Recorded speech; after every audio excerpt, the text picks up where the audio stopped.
नमस्कार, मैं नियाज खान और आप देख रहे हैं एनएमएफ न्यूज। बिहार में एक बार फिर से एनडीए प्रचंड बहुमत के साथ सरकार बनाने जा रही है। कुल 202 सीट एनडीए के पास है। वहीं अगर हम महागठबंधन की बात करें तो महागठबंधन की हालत पतली है, क्योंकि महागठबंधन ने जो उम्मीदें की थी उसके बहुत बड़े फासले पर वो अटक गई। और इसके जिम्मेदार कौन है? वो राहुल गांधी और तेजस्वी यादव को इसके जिम्मेदार माना जा रहा है। ऐसा क्यों? क्योंकि ऐसा कहा जा रहा है कि जहां जहां से राहुल गांधी और तेजस्वी यादव का वोट अधिकार यात्रा गुजरा है, जिस रूट से भी ये यात्राएं गुजरी हैं, वहां से जो है महागठबंधन पूरी तरह से गायब है। तो इसी पर हम चर्चा करेंगे। हमारे साथ चर्चा करने के लिए अमीन अहमद जी, वरिष्ठ पत्रकार, हमारे साथ मौजूद हैं। अमीन जी, जिस तरीके से आप ये देख रहे हैं कि बिहार में जो प्रचंड बहुमत लेकर के एनडीए आई है और सरकार फिर से बनाने जा रही है और नीतीश कुमार इस बार 10वीं बार वो मुख्यमंत्री बनेंगे। अब यहां पे यही सवाल है कि क्या महागठबंधन का जो बंटा धार किया है वो तेजस्वी यादव और राहुल गांधी ने किया है? जीत जो मिली है, इस जीत के बाद बीजेपी या बीजेपी के सहयोगी दल इस जीत को किसी भी चीज से या किसी भी तरफ जो है इस मुद्दे को मोड़ सकते हैं।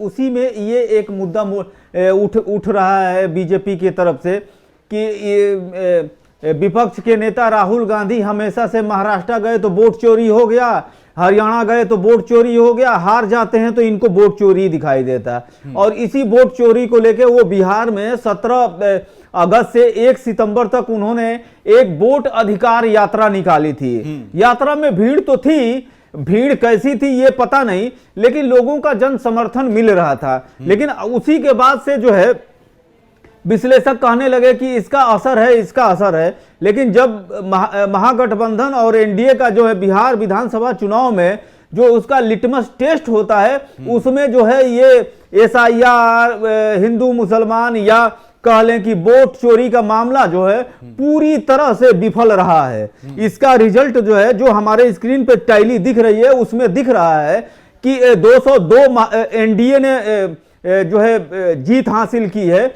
और इसी के साथ जेडीयू अकेले सेकंड लार्जेस्ट पार्टी बनी है। तो उसी और बीजेपी जो है फर्स्ट जो है पार्टी बनी है। और 3 नंबर पे जो है 25 सीटों के साथ जो है आरजेडी है। तो ये चीजें तो एक तरह से बीजेपी की तरफ से जो है ये जो है ताने मारे जा रहे हैं कि जो ये अधिकार यात्रा निकाले थे और जिस हिसाब से ये सासाराम से 17 सितंबर को शुरू हुई थी और 1 नवंबर तक पटना के गांधी मैदान में एक बड़ी रैली थी, उस रैली को लेकर थोड़ी बहुत विवाद है कि उसको होने नहीं दिया गया, चाहे जो भी है। लेकिन जो चीजें सामने दिख रही है उसमें एक बड़ा फैक्टर जो है नजर आ रहा है कि जहां जहां से ये रैली गुजरी है वहां वहां जो है बीजेपी और जेडीयू या कहें एलजेपी या ये कहें हम जो भी बीजेपी के सहयोगी एनडीए में संगठन थे, उन्होंने या तो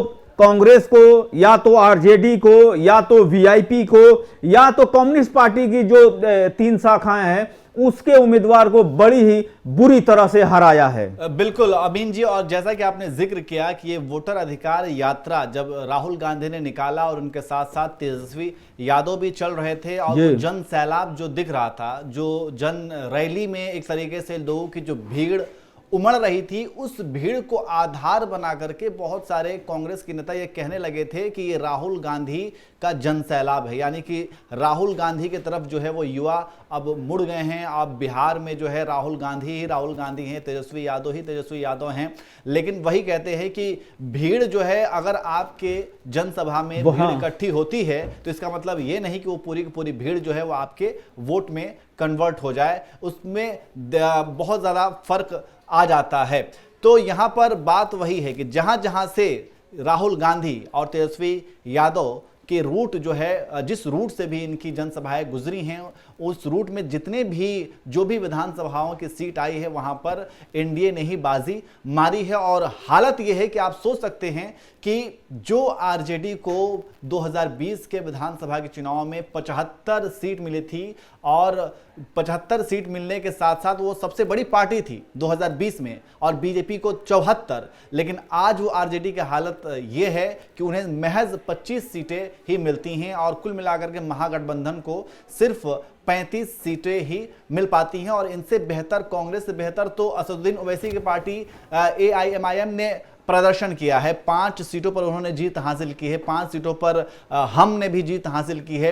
ये क्षेत्रीय पार्टियां हैं, जबकि एक कांग्रेस पार्टी, एक नेशनल पार्टी और राहुल गांधी उसके स्टार प्रचारक बने हुए थे। वो बिहार जाकर के रैलियां कर रहे थे, वोट चोरी का मुद्दा उन्होंने उठाया और वोट अधिकार यात्राएं उन्होंने निकाली और कई सारे जो है उन्होंने प्रेजेंटेशन दिए और कई सी बहुत सी चीजें की कि वो किसी भी तरीके से जो है वहां की जो जनता है उसको अपनी ओर खींच सके। लेकिन ये तमाम कोशिशें जो हैं वो धरी की धरी रह गईं और वहां पर एनडीए 202 सीटों के साथ पूर्ण बहुमत और प्रचंड जीत के साथ एक बार फिर से सरकार बनाने जा रही है और नीतीश कुमार जो हैं वो फिर से मुख्यमंत्री बनने जा रहे हैं। तो आपको क्या लगता है, जैसा कि हमने शुरुआत में ही ये कहा कि क्या राहुल गांधी और तेजस्वी यादव ने ही पूरा का पूरा महागठबंधन का खेल खराब किया है? आप कमेंट करके जरूर बताएं।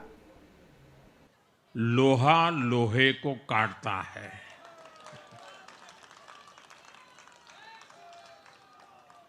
बिहार में कुछ दलों ने तुष्टीकरण वाला MY माय फॉर्मूला बनाया था,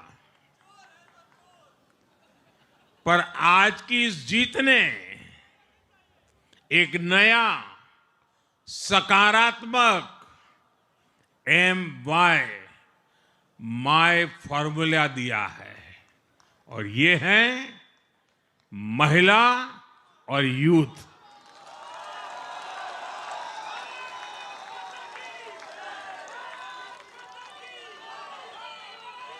आज बिहार देश के उन राज्यों में है जहां सबसे ज्यादा युवाओं की संख्या है और इसमें हर धर्म, हर जाति के युवा है। उनकी इच्छा, उनकी आकांक्षा और उनके सपनों ने जंगल राज वालों के पुराने सांप्रदायिक माय फॉर्मूले को पूरी तरह ध्वस्त कर दिया है। मैं आज बिहार के युवाओं का विशेष रूप से अभिनंदन करता हूं। मैं बिहार की बहनों बेटियों को नमन करता हूं। मैं बिहार के किसानों, श्रमिकों, दुकानदारों, पशुपालकों, मछली पालकों, सभी को नमन करता हूं। साथियों, मैं एनडीए की पूरी टीम को भी बहुत बहुत बधाई देता हूं। नीतीश जी ने शानदार नेतृत्व दिया। भारतीय जनता पार्टी के प्रदेश अध्यक्ष दिलीप जायसवाल जी, सम्राट चौधरी जी, विजय कुमार सिन्हा जी, उन्होंने लगातार मेहनत की।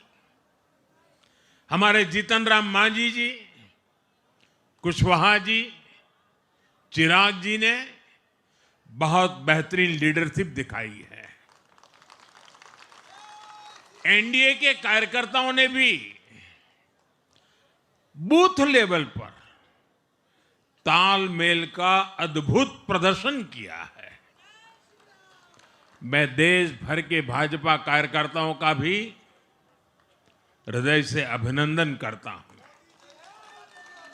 आपने बिहार के हमारे कार्यकर्ताओं के साथ मिलकर भाजपा की एनडीए की झोली को एक शानदार विजय से भर दिया है।